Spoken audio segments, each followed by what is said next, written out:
Der Washington Flap. Es begann am Abend des 19. Juli 1952. Die Nacht über Washington war warm und still. Eine jener Sommernächte, in denen der Himmel klar ist und die Stadt im Dunst liegt. Auf den Radarschirmen des Washington National Airport tauchten kurz nach 23 Uhr plötzlich Punkte auf, die niemand erklären konnte. Unbekanntes Echo, 8 Kilometer südlich vom Flughafen, meldete einer der Fluglotsen. Sekunden später erschienen weitere Punkte, 12 insgesamt, verstreut über die Hauptstadt.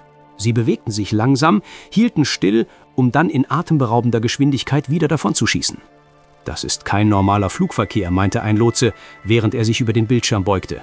Zur Kontrolle wurde die Andrews Air Force Base angerufen, einige Kilometer entfernt. Auch dort bestätigte man, wir sehen sie ebenfalls. Mehrere unbekannte Signale, unregelmäßige Bewegungen.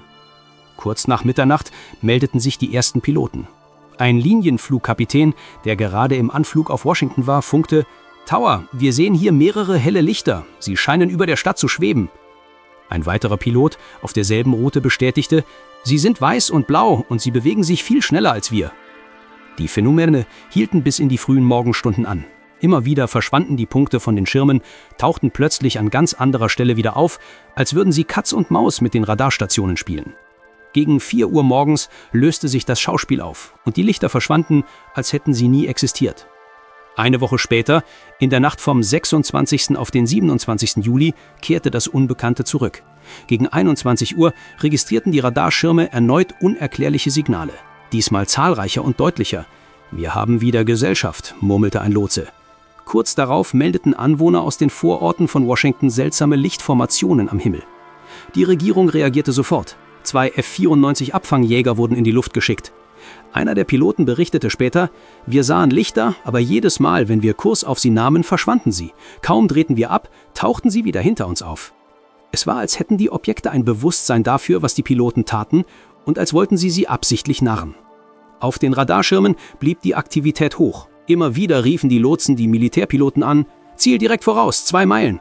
Doch sobald die Jets näher kamen, lösten sich die Echos auf. Das ist unmöglich, schimpfte einer der Radaroffiziere. So bewegt sich kein Flugzeug, das wir kennen. Die Lichter blieben bis in die frühen Morgenstunden. Wieder verschwanden sie gegen 4 Uhr, so plötzlich, wie sie gekommen waren. Doch diesmal hatte die Presse Wind von der Sache bekommen. Am nächsten Tag überschlugen sich die Schlagzeilen. Fliegende Untertassen über Washington. Das Pentagon rief eine Pressekonferenz ein, die größte seit dem Ende des Zweiten Weltkriegs. Generalmajor John Samford erklärte vor Dutzenden Journalisten, die meisten Sichtungen lassen sich durch Naturphänomene erklären, etwa Temperaturinversionen. Doch seine Worte wirkten hölzern. Viele fragten sich, wieso schickt man Kampfjets los, wenn es sich nur um Wetter handelt? In den Straßen von Washington diskutierte man wochenlang über die Ereignisse.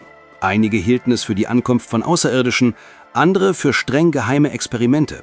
Was auch immer in jenen Nächten über der Hauptstadt flog, es war schnell, wendig und entging sowohl den Radargeräten als auch den besten Abfangjägern der US-Luftwaffe.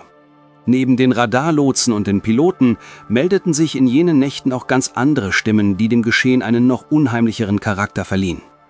In den Straßen von Washington standen Polizisten auf ihren nächtlichen Runden und blickten verwundert nach oben. Einer von ihnen erzählte später einem Reporter: Ich habe schon viele Sterne gesehen, aber die da oben standen erst still und schossen dann quer über den Himmel, als hätten sie es eilig. Kein Flugzeug kann so etwas. Seine Kollegen nickten, sie hatten dieselben Lichter gesehen, still und leuchtend über den Regierungsgebäuden, ehe sie in plötzlichen Sprüngen verschwanden. Auch in den Vororten in Maryland und Virginia traten Menschen vor ihre Häuser, angelockt von den ungewöhnlichen Lichtern am Himmel. Eine Frau berichtete: Es war, als würden Glühwürmchen tanzen, nur viel größer und heller. Sie hingen in der Luft, dann schossen sie fort und plötzlich waren sie wieder da. Ihr Nachbar, ein Kriegsveteran, widersprach nicht. Scheiben waren das, flache, helle Scheiben. Ich weiß, wie Flugzeuge aussehen, das waren keine.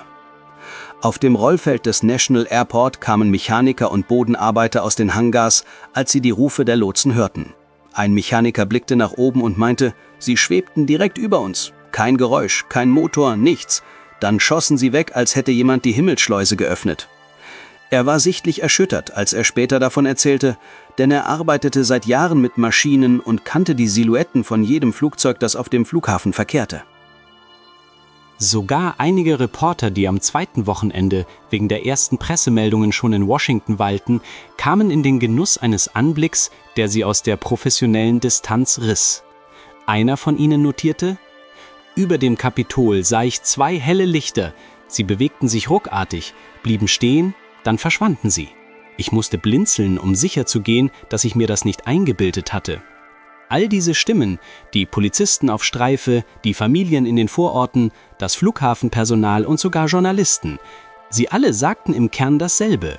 Da war etwas am Himmel über Washington, das sich anders bewegte, als es Flugzeuge konnten. Manche sprachen von flackernden Lichtern, andere von Scheiben. Doch allen blieb der Eindruck, Zeugen von etwas geworden zu sein, das sich nicht in die gewohnten Kategorien einordnen ließ. Wenn man die Ereignisse jener Julinächte nüchtern betrachtet, dann ergibt sich ein Bild, das bis heute Fragen offen lässt. Auf der einen Seite stehen die offiziellen Erklärungen. Temperaturinversionen, also eine bestimmte Wetterschichtung, könnten Radarechos erzeugt haben, die wie echte Objekte aussahen. Vielleicht habe die Hitze des Sommers die Sinne geschärft, die Fantasie beflügelt und die Menschen Lichter gesehen, wo nur Sterne oder Flugzeuge waren. So lautete jedenfalls die Botschaft des Pentagons, das die aufgebrachte Öffentlichkeit beruhigen wollte. Doch auf der anderen Seite bleibt die Fülle an unabhängigen Beobachtungen. Nicht nur Radarlotsen, sondern auch Polizisten, Mechaniker, Zivilisten und sogar Journalisten beschrieben Lichter, die sich unregelmäßig bewegten, plötzlich beschleunigten oder ganz verschwanden. Dazu kamen Piloten, die am Himmel Objekte meldeten, die sich jeder Verfolgung entzogen. Dass sich all diese Zeugen täuschten, klingt wenig wahrscheinlich. Der Washington Flap wurde damit zu einem Wendepunkt in der Geschichte der UFO-Forschung.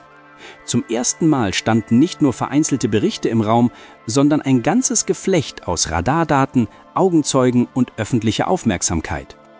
Für die einen war es der Beweis, dass die Menschheit nicht allein ist, für die anderen nur eine gigantische Verwirrung aus Technik und Wetter. Sicher ist nur, in jenen Nächten über Washington bewegte sich etwas, das bis heute nicht eindeutig erklärt ist. Und das Bild von nervösen Radarlotsen, funkelnden Lichtern über dem Weißen Haus und Jagdflugzeugen, die vergeblich Schatten jagten, gehört seitdem fest zum kollektiven Gedächtnis der UFO-Geschichte.